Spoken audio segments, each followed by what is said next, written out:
Welcome back, ladies and gentlemen. Today, well, we're back at the Tundra. There is a new update to go over that Toyota has finally announced a fix. But unfortunately, I just slung a rod through it. I'm just kidding, folks. No, this baby has still been going strong. We have hit 33,200 miles on this, and yes, it is affected by the recall, but I've still been driving the heck out of it. Now, for those of you wondering, all right, what am I talking about? Well, just search. There is a huge debate or issue that people are having with these motors blowing, and well, everybody thinks Toyota should just get slammed and everything else because, well, they put out a bad product. My thoughts on it is at least Toyota is taking ownership of the issue that they have, and honestly, I'm kind of quite glad, because that means with the remedy that they have, which we'll go over here in just a second, I'm going to be happy. So Toyota's remedy for this truck is complete engine replacement. Not rebuild, but they say complete engine replacement. So from what I'm gathering and what's been told is that, well, you're going to get an entire long block. Now, I'm not 100% sure. That's just the way it read. I haven't still gotten anything in my app, or I haven't got anything in the mail yet, but I've seen the press release on it. And so that's what we're going off of on this.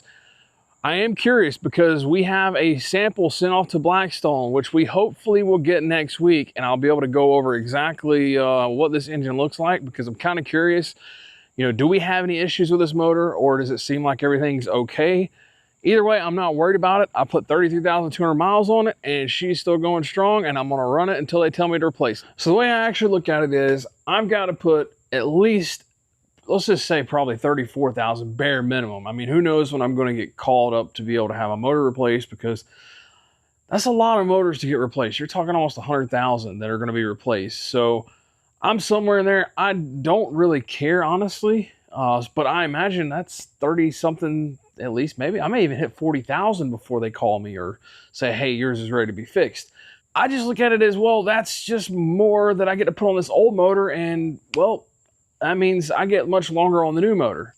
It doesn't bother me any. Now, I know a lot of people are like, well, that's not, you know, you ought to be enraged and all that. Well, I don't know why, because, you know, they could be like other companies and just say, well, you know what? It's out of our hands. You know, I'm pretty happy with how Toyota's handling the situation. I feel like they're doing what they should be.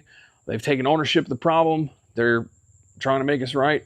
Now, it may be a whole different story once I actually get to the process, and they may be trying to, you know, give me a runaround, but hopefully not. Now, guys, hit that subscribe button, because I'm going to bring you guys along for the ride when we do this whole ordeal with the engine swap / recall effect. I'm going to bring you guys along with me and show you exactly what's going to happen. As of right now, there's nothing. I heard everything's supposed to get out by late July to all the owners, so we'll be keeping an eye out for that coming in the mail.